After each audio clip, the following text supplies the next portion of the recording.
이 앞에 강대상포가 지금 보라색이었는데 이게 하얀색으로 바뀌었어요. 어저께까지는 보라색인데 하얀색으로 바뀌었습니다. 그리고 제 후드도 하얀색으로 바뀌었습니다. 이 뜻은 기쁨을 상징하는 것입니다. 오직 주 안에서 기뻐하신 성도 되실 수 있게 되길 주님을 간절히 축원합니다. 제가 몇 달 전에 위대한 여행이라는 제목으로 창세기 12장 1절에서 5절까지의 말씀으로 아브라함의 여행에 대하여 설교 말씀을 드린 바가 있습니다.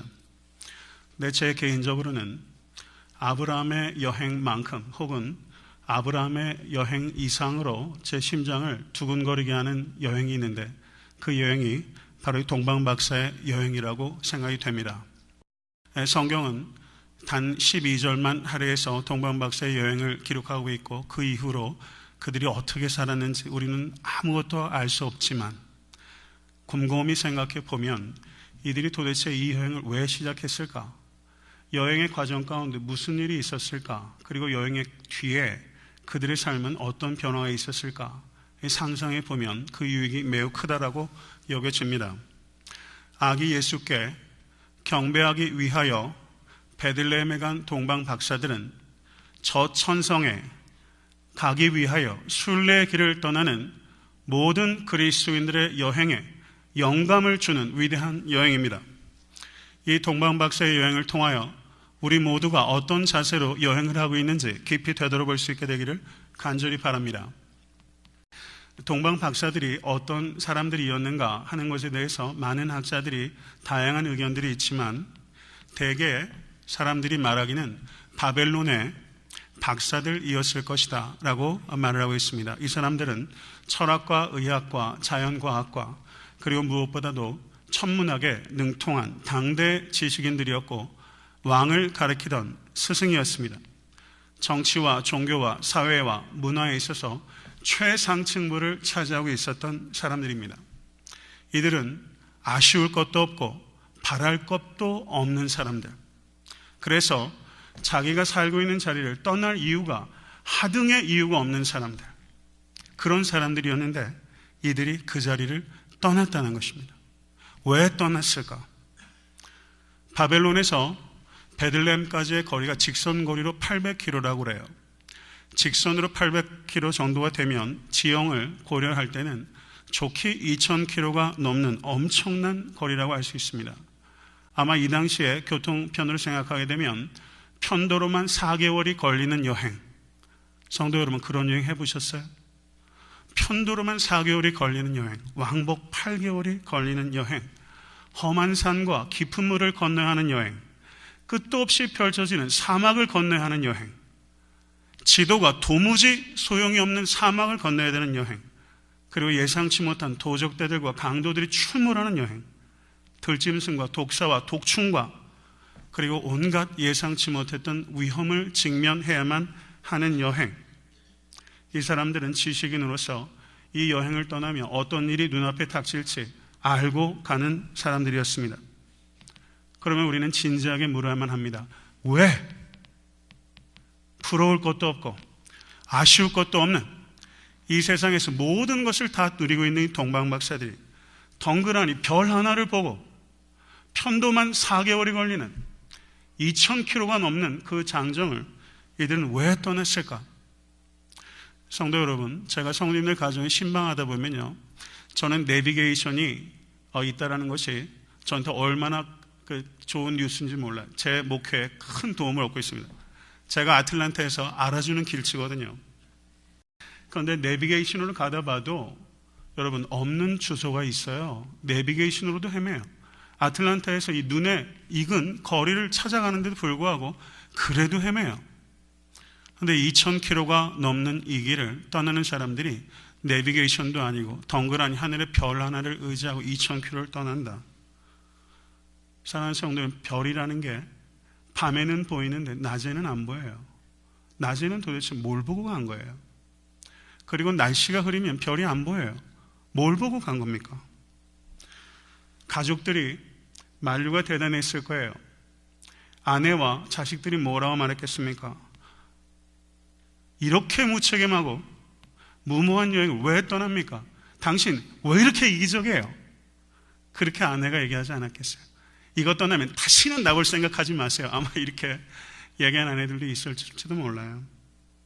어쩌면 이 가족들이 이 동방박사들을 보내면서 각오했을 겁니다. 아마도 내 남편, 내 아버지를 다시는 보지 못하게 될지도 모른다. 그런 생각을 하면서 이 동방박사를 보냈을 거예요. 하나 더 질문하게 돼요. 동방박사들은 무엇인가를 통하여 하나님의 계시를 받았는데 그 이유를 다 알고 떠났을까요? 동방박사 자신은 내가 왜 떠나는지를 충분히 이해하고 이 동방박사들은 떠나지 않았을 것이다. 이렇게 보는 게 훨씬 타당하다고 여겨집니다. 다른 사람은 말할 것도 없고 자기 자신도 충분히 이해가 되지 않는 위험하고 무모한 여행을 이 동방박사들은 시작한 것입니다. 다니엘서 4장 2장 48절을 보시면 이 동방박사의 순례의 동기에 대해서 어느 정도 짐작해 볼 수 있는 단서가 있는데, 다니엘은 기원전 605년 여호와김 왕 때 1차 바벨론 포로로 잡혀갔던 사람입니다. 다니엘서 2장 48절에 말하기를 왕이 다니엘을 높여 귀한 선물을 많이 주며 세워 바벨론 모든 박사의 어른을 삼았다라고 기록하고 있어요. 바벨론 모든 박사의 어른이 되었어요. 다니엘서 7장 13절을 보시면 다니엘서 7장 13절 다시 한번 읽어보겠습니다. 내가 또 밤 이상 중에 보았는데 인자 같은 이가 하늘 구름을 타고 와서 옛적부터 항상 계신 자에게 나와 그 앞에 인도되며. 다니엘서 7장 13절은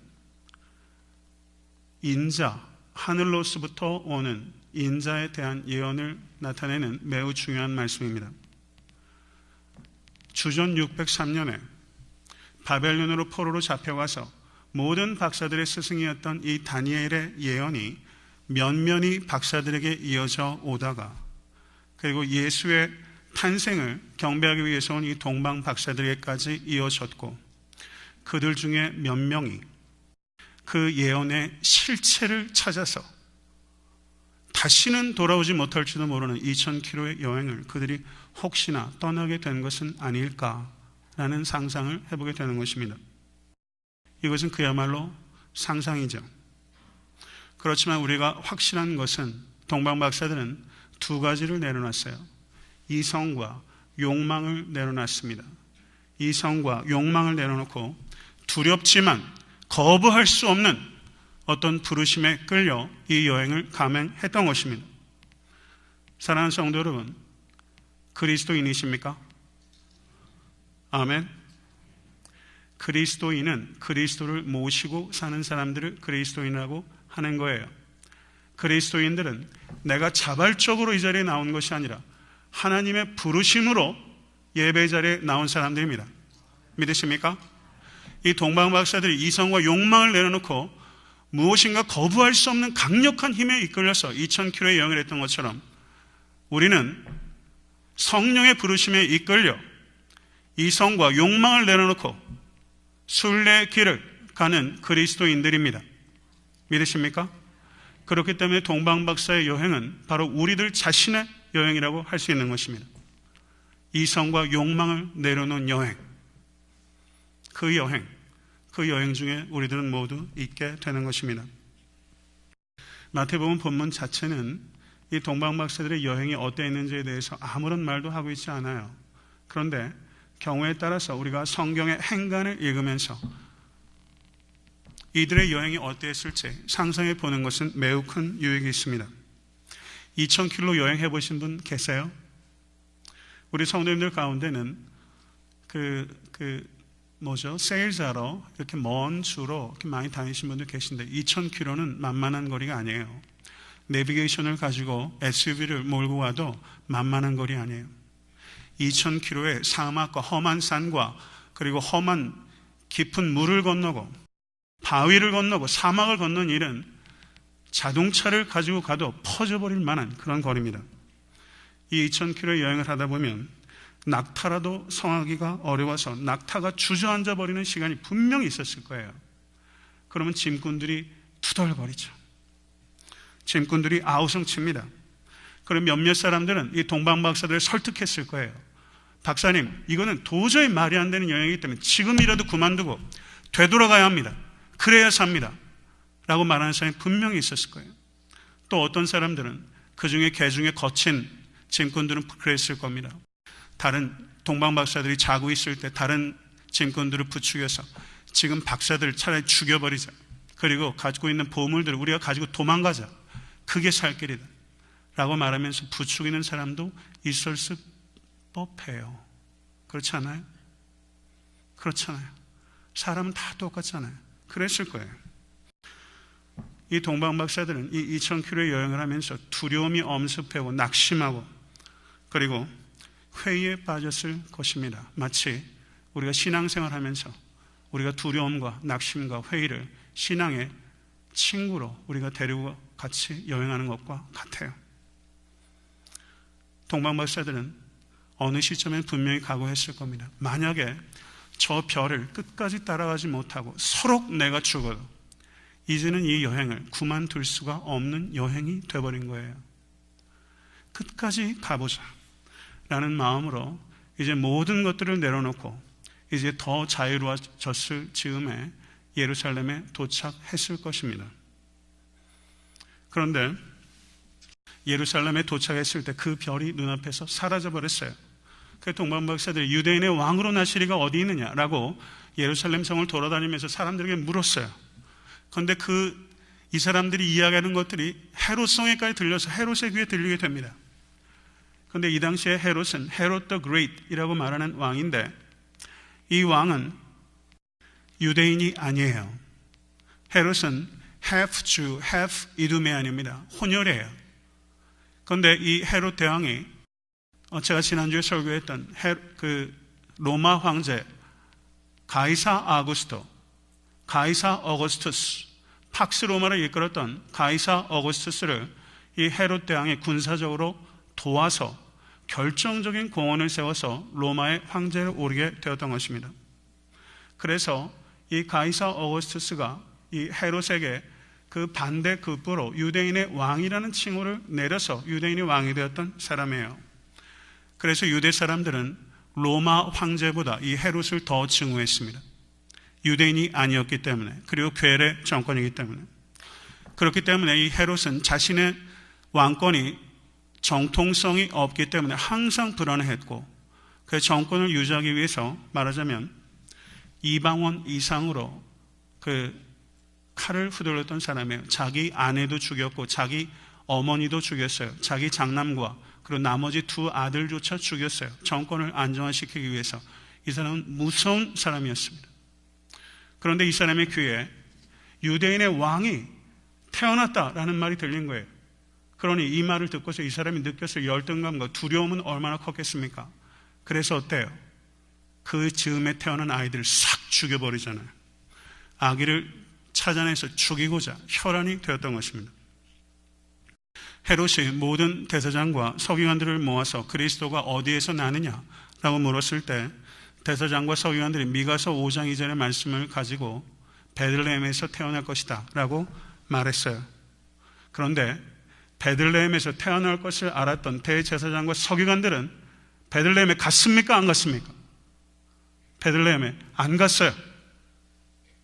구약 성경을 심지어 달달달달 외울 정도로 성경에 정통한 사람들이 예루살렘에서 베들레헴까지는 불과 8km밖에 안 돼요. 날씨가 좋으면 예루살렘에서 베들레헴이 보여요. 그런데 2000km를 오는 이 동방 박사도 있는데 이 대사장과 서기관들은 8km를 못 가요. 사랑하는 성도 여러분, 이 헤롯은 아기 예수를 죽이려고 했다는 사람이라고 말할 수 있다면 이 대제사장과 서기관들은 아기 예수의 탄생에 철저하게 무관심했던 사람이에요. 왜 무관심해요? 다 가졌기 때문이에요. 아기 예수가 필요하지 않아요. 아기 예수가 중요하지 않아요. 이 세상에서 이미 경제적으로, 사회적으로, 지위로 모든 것들을 가지고 있는 사람이에요. 예수가 필요하지 않아요. 사랑하는 성도 여러분, 2000년 전에 이 세상에 아기 예수가 오셨을 때 사람들의 반응 크게 세 가지로 볼 수 있습니다. 헤롯과 같이 예수님을 혐오하는 사람, 대제사장과 서기관들처럼 예수님이 태어나신 것에 아무 관심도 없는 사람, 그리고 동방 박사들과 같이 비록 소수의 사람이지만 아기 예수께서 오신 것을 기뻐하고 경배하기 위해 2000km도 오는 사람. 사랑하는 성도 여러분, 이 아침에 우리는 이 세 부류의 사람 중에서 어디에 속하는 사람인지를 봐야 돼요. 성도 여러분, 신앙생활 몇 년 하셨어요? 성경 얼마나 알고 계세요? 설교 얼마나 많이 들으셨어요? 그런데 사랑하는 성도 여러분, 예수께서 2000년 전에 이 땅에 오셨다는 사실이, 그리고 예수께서 이 땅에 다시 오실 것이라는 사실이 믿으십니까? 우리는 첫 번째 크리스마스만 있었던 사람이 아니라 두 번째 크리스마스가 반드시 있을 것이라는 것을 믿는 사람이에요. 우리가 절기를 맞아서 예배를 드리면 항상 함정이 있어요. 절기 때 오히려 우리의 마음이 무감각해져요. 이게 습관이 돼요. 예수께서 2000년 전에 이 땅에 오셨다는 사실이 나에게 감흥이 없어요. 무감각해요. 대제사장과 서기관처럼 8km를 못 가요. 성경을 줄줄 꿰는데 하나도 삶 속에 실천을 못해요. 그런데 동방박사들은 희미한 별빛과 같이 성경에 대해서 아는 바는 지극히 작은데 그 말씀 순종하기 위해서 2000km를 와요. 성경을 아는 지식이 깊어질 수 있게 주님을 간절히 축원합니다. 그런데 그것보다 중요한 것은 아는 것을 순종하는 거예요. 아는 것을 순종하는 거예요.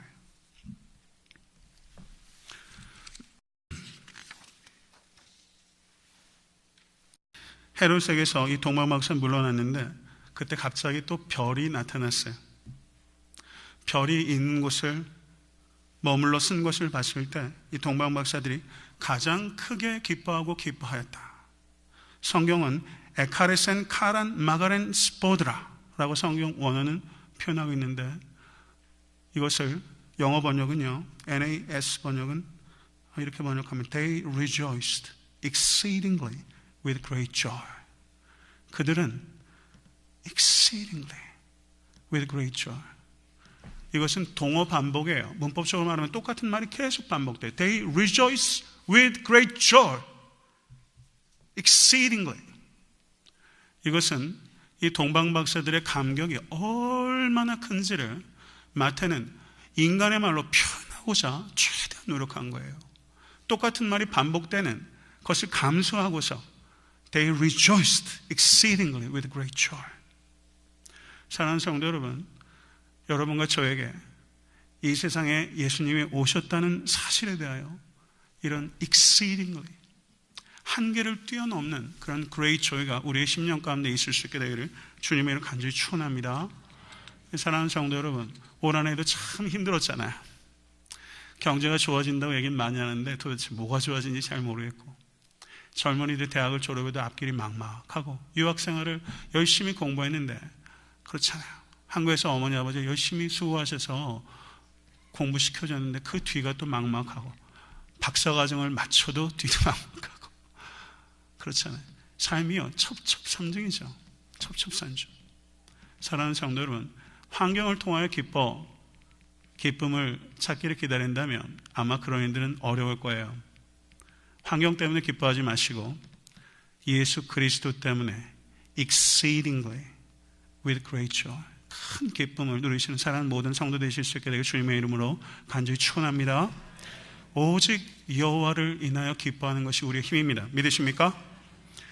내 소유나 내 지위나 내 꿈이 성취되는 것과 상관없이 오직 예수 그리스도 in the Lord and Christo 나는 기뻐하리라. I rejoice and I will rejoice in the Lord. 이게 사도 바울의 고백이에요. 나는 기뻐합니다. 또한 I will rejoice. 나는 기뻐할 것입니다. In the Lord. 미래의 기쁨을 사도 바울은 이미 결정하고 있어요. 왜요? 기쁨은 예수 그리스도 안에서 내가 선택하는 겁니다. 믿으십니까? 이 기쁨을 누리실 수 있는 여러분과 제가 될 수 있게 주님의 간절히 축원합니다. 여기에서 본문을 보시면 뭐라고 말하냐면요, 11절 보세요. 집에 들어가 아기와 그 모친 마리아에 함께 있는 것을 보고 아기와 그 모친이란 말을 쓰고 있습니다. 13절을 보셔도 일어나 아기와 그의 모친을 데리고 애굽으로 피하여 14절 요셉이 일어나 밤에 아기와 그의 모친을 데리고 21절을 보셔도 요셉이 일어나 아기와 그 모친을 데리고 이스라엘 땅으로 들어오니라. 아기와 그 모친이란 표현이 마태복음 2장에만 4번이나 반복되고 있어요. 아기와 그 모친, 아기와 그 모친. 사랑하는 성도 여러분, 성경은요 말 한마디 한마디를 의미 없이 쓰질 않아요. 이 당시에 유대인들은 아기를 소개할 때 아기와 그 모친이란 말로 소개하지 않습니다. 아기와 그 부친이라고 소개해요. 그런데 지금 요셉이 죽지도 않았잖아요. 요셉이 옆에 있잖아요. 시퍼렇게 눈 뜨고 있잖아요. 그런데 아기와 그 모친이라고 소개를 하고 있어요. 왜요? 요셉과 마리아의 관계를 통해서 예수께서 태어난 것이 아니기 때문입니다. 아기와 그 모친이라고 마태가 이렇게 강조하고 있는 이유는 예수님께서 성령으로 말미암아 잉태하신 하나님의 아들이시기 때문입니다. 믿으세요? 동방박사는 아기 예수께 나아가서 경배하고 라고 표현하고 있어요. 경배하고. 경의를 표한 것이 아니라 경배하였습니다. 요한계시록 22장 2절에서 8절에서 9절을 보시면 이렇게 말합니다. 이것들을 보고 들은 자는 나 요한이니 내가 듣고 볼 때 이 일을 내게 보이던 천사의 발 앞에 경배하려고 엎드렸더니 저가 내게 말하기를 나는 너와 내 형제 선지자들과 또 이 책의 말을 지키는 자들과 함께 된 종이니 그리하지 말고 오직 하나님께 경배하라. 천사에게 경배하려고 한 천사가 만류하면서 나도 너희들과 같이 종에 불과하고 하나님께 오직 경배하라 라고 말했어요. 경배 받으실 이는 오직 하나님 한 분이십니다. 할렐루야. 믿으세요? 그런데 아기 예수께 경의를 표한 것이 아니라 경배했다고 성경이 말하고 있어요. 이 동방박사는 헤롯에게 경배하지 않았어요. 요셉에게 경배하지 않았어요. 마리아에게 경배하지 않았습니다. 그렇기 때문에 캐톨릭의 마리아 숭배는 비성경적입니다. 경배 받으실 이는 오직 우리 주 예수 그리스도 하나님의 아들 한 분이심을 성경은 강조하고 있는 것입니다. 사랑하는 성도 여러분, 경배 받으실 이는 오직 예수 그리스도 삼위일체 하나님 한 분이십니다. 믿으십니까? 이제 다시 한번 우린 또 상상해 보기를 원해요. 우리가 동방박사가 왜 떠났을까? 동방박사의 여정이 어떠했을까를 상상했어요. 이제 또 하나의 상상은 동방박사가 아기 예수를 봤을 때 그들이 어떻게 느꼈을까? 이거를 생각해야 될 필요가 있어요. 동방박사들이 아기 예수께 왔을 때 11절을 보시면 집에 들어가 아기와 그 모친 마리아와 함께 있는 것을 보고 라고 하는 걸 봤을 때 아기 예수는 이미 그 사관, 구유위에 계시진 않았던 것 같아요. 그렇죠. 그렇기 때문에 흔히 우리가 크리스마스 카드에 구유위에 누워 계신 아기께 동방박사들이 경배하는 것은 정황적으로는 잘 안 맞는 것 같아요. 이미 탄생했던 시점부터 조금 시간이 지나서 아직 베들레헴에 있는 것으로 보아 많은 시간이 경과되진 않았지만 베들레헴에 호적하러 온 사람들이 이제 물밀듯이 빠져나가고 어느 한 처소를 정하여 거기에 계셨을 법합니다. 그런데 이때 아기 예수는 역시 강보에 쌓여 있었어요. 그렇죠. 아기들은 강보에 쌓여서 제가 잘 알잖아요. 아기가 태어난 지 얼마 안 돼서 강보에 싸서 손발이 안 움직여 꽁통 묶어 매잖아요. 그렇게 예수님께서 팔레스타인의 여느 가난한 집과 똑같이 강보에 쌓여서 남의 집을 의탁해서 지금 예수께서 누워 계신 거예요. 그것을 동방박사들이 본 거예요. 바벨론에서 수많은 왕자들과 공주들의 탄생을 이 동방박사들은 옆에서 본 사람들이에요. 어떤 침대에 누이게 되는지, 어떤 비단으로 아이들이 둘러쓰이게 되는지, 얼마나 황금빛과 보라색 강보로 아이들이 쌓이는지 이 동방박사들은 눈으로 본 사람들이에요. 그런데 하늘의 별까지 운행하면서 초자연적인 하나님의 섭리 가운데 태어난 하나님의 아들이신 예수, 이 예수는 왕궁이 아니라 남의 집을 빌려서 그 한 구석에 비단이 아니라 팔레스타인의 강보에 쌓여서 거기에 누워 계신 것을 이 동방 박사들이 본 거예요. 무엇을 느꼈을까? 생각해 봐야죠. 사랑하는 성도 여러분, 영국에 T.S. 엘롯이라는 그 위대한 시인이 있습니다. 그분이 회심하여 그리스도인이 됐어요. 근데 회심하여 그리스도인이 되었던 해에 쓴 시가 동방박사 메자이라는 시예요.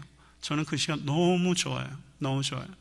근데 그 시의 내용이 이런 부분이 있습니다. 동방박사들은 가혹한 순례의 길을 지나왔지만 너무나 남루하고 비참한 아기 예수를 보고서 그들은 더욱 큰 고뇌에 빠졌을 것입니다 라고 T.S. 엘롯이 말해요. 아기의 탄생에서 동방박사들은 아기의 삶을 볼 수 있었고 그리고 아기의 죽음을 볼 수 있었을 것입니다. 제가 시를 풀어서 말씀드리는 거예요. 이해가 되죠? 아기의 이 초자연적인 별을 운행하시는 하나님께서 인류 역사의 가장 큰 사건으로 이 아기를 세상에 태어나게 하시는데 그 아기의 탄생이 보니까 이 탄생은 상징인데 이 하는 상징은 이 아이가 어떻게 살 것인지를 나타내는 것이고 이 아이가 어떻게 죽게 될 것인지를 나타내는 하나의 상징이라는 것을 이 동방박사들은 봤다는 거예요. T.S. 엘리엇은 그걸 얘기했어요. 맞아요. 저는 때때로 왜 나는 성경을 읽을 때 이렇게 못 읽을까? 그런 생각이 들 정도로 이거는 분명히 맞아요. 사랑하는 성도 여러분, 예수님께서 성전에 들어가셨을 때 성전을 지키던 시므온이라는 늙은 사람이 있었어요. 나이가 많아요. 우리 교회 김희문 집사님 계시잖아요. 김희문 집사님의 영어 이름은 시몬입니다. 시몬 이름 기가 막히게 주셨어요. 그런 성도 되실 수 있기를 바랍니다. 김희문 집사님 어디 계세요? 저기 계시는군요. 김시몬 집사님이십니다.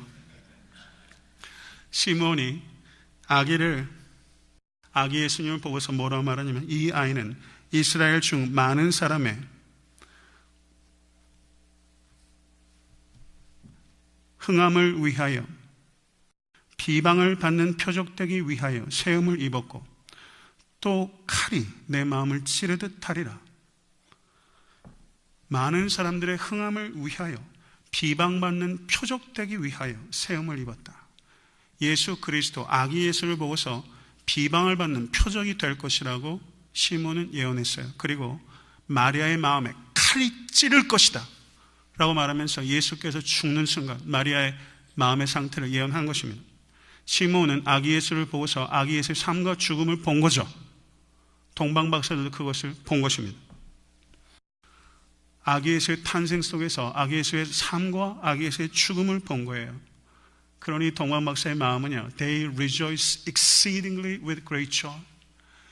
너무 기뻤는데 너무 슬퍼요. 너무 기쁜데 너무 슬퍼요. 이게 동방박사들이 느꼈을 마음의 상태예요. 이것은 우리가 사랑하는 가족들의 죽음 앞에서 느끼는 동일한 감정이에요. 사랑하는 사람들이 죽었을 때 느끼는 슬픔. 부활의 믿음이 있어도 우리는 슬퍼요. 그런데 부활의 믿음이 있기 때문에 우리는 또 기뻐요. 이 역설적인 양극단의 감정이 이 동방박사들이 느꼈던 감정이에요. 이 동방박사들이 아기 예수께 드렸던 건 뭡니까? 황금과 유향과 몰약이에요. 사랑하는 성도 여러분, 예수 왜 믿으세요? 황금과 유향과 몰약을 얻으려고, 아니면 황금과 유향과 몰약을 내려놓으려고. 이들이 왜 황금과 유향과 몰약을 드렸을까요? 여태까지는 황금과 유향과 몰약이 다였어요. 그게 인생의 전체였어요.